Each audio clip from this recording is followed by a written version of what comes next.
Hi, it's Erin. Back telling you more about my life as a trans woman. Wanted to start by following up about the little story I was telling about my first day at work, where I had that kind of uncomfortable and awkward conversation with my boss.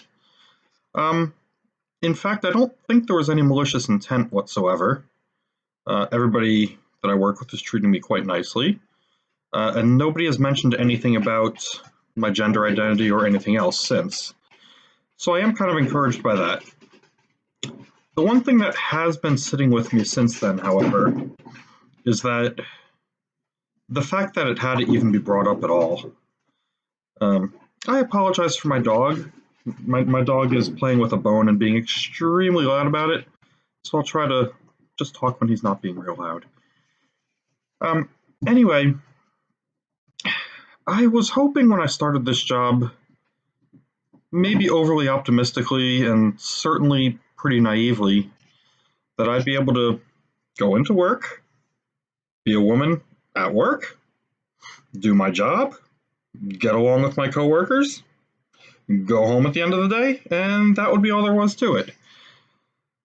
Now, nobody has said or done anything that's caused me any real concerns, and a lot of this is only in my head, but in a sense, I am almost a little bit bothered that everybody knows.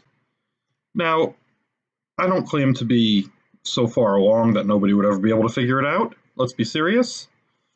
I am at a point where 99.9% of the time, when I'm out in public, I'm gendered correctly, which is good. But certainly anybody who spends more than a few seconds talking with me, looking at me, would probably observe that I'm trans, and that's fine. But I just wish that it wasn't even a thing. I feel bad that the conversation even had to happen because it shouldn't be a thing.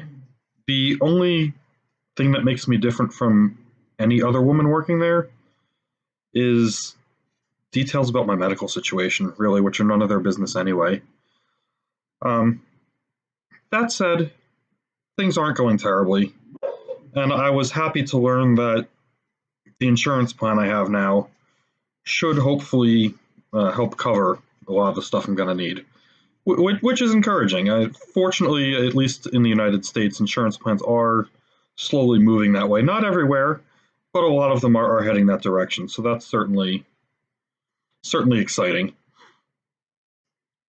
So, what else is on my mind? I think something that isn't really talked about that much. I actually had to really search online quite a bit to find other people mentioning this. While in some ways the process of coming out is very freeing, especially if you have good support, the reality is that coming out is not an end in and of itself. It is merely the beginning of a very long journey, a journey which may not even necessarily have an end point. What I mean by that is kind of a little acid test that I have explained to a few people. Let me be blunt and say that I have my good days and I have my bad days. Fortunately, I have a lot of friends that I can talk to, especially when I'm having the bad days, and that is greatly appreciated. The downside is that friends of mine who are cis simply usually aren't going to get a lot of the things on my mind the way they bother me and why they bother me. I get a lot of well meaning, but ultimately unhelpful advice, and a lot of it even comes across as sort of patronizing. That's not a dig on anybody who says these kind of things, but I was having a particularly bad couple of days about a week ago, and when I talked to several of my friends about it, almost universally I got responses along the lines of, well, every woman takes a long time to get ready in the morning, it's okay. Or, no matter how long a woman spends getting ready, everybody has things about themselves they don't like, it's fine. Which is sort of what prompted me to put together the little thought experiment. I call it the rolling out of bed test. Um, Imagine it's a Saturday morning, so you slept in a little bit. You casually roll out of bed. You grab whatever clothing happens to be nearby, probably whatever you pulled off last night and hung on your treadmill that you never actually use. You throw your clothes on, you hop in the car, you go down to your Dunkin' Donuts or your Starbucks or whatever to get some coffee, and you come home. Now, granted, many women may feel uncomfortable with their appearance doing that, but the thing that sets a trans woman apart, at least in my case, and I suspect for a lot of my sisters out there, um, I cannot do that without running the risk of being called a guy. It, it's not just a matter of preparation to make myself feel good, it's a matter of preparation to not be misidentified. Whereas almost, I can't say every, but almost every cis woman that I know could do that, go out with no makeup, not even running a brush through their hair, and nobody would accuse them of being a guy. That's kind of a tough reality at times. Now, don't get me wrong, I love dolling myself up with makeup. I love looking pretty. I love mucking with my hair. Love all my jewelry, my cute clothes. That's stuff that makes me happy, sure. But the fact that I absolutely have to do that to have any kind of mental sanity during a day when I have to be out in public, it wasn't until I actually started this new job that I really understood how much that was going to hit me. And it has surprised me a bit, and it's still something I'm adjusting to. That said, I have come out of kind of the funk I was in about a week ago, I think. I'm feeling a little bit more optimistic now, anyway.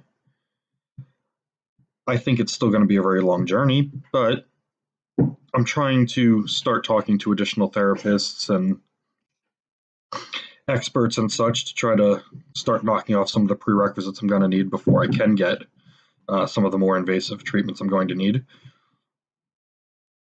In theory, I would be eligible with most surgeons come end of summer, at least based upon there's a couple different criteria that are commonly accepted. Usually, at least a year on hormones, at least a year real world test, confirmation from both your health professional, at least two mental health professionals as well. I started on the real world test basically the same time that I started on my hormones, and both of those happened very shortly after I came out publicly. So, I mean, for me, the reason I came out was that I wanted to live my life as a woman, and I still want to. And it's been a surprise for me just how much more bothered I have been by things about my appearance than even before I started, which sounds kind of confusing, except that it's kind of a reality. I guess spending so long kind of repressing it and sort of ignoring it never really bothered me then. Now that I'm actually kind of allowing myself to be more honest with myself and just being myself simply, it makes for some different perspectives on life, and I'm sure I will come out that much stronger in the end for it, but it's challenging.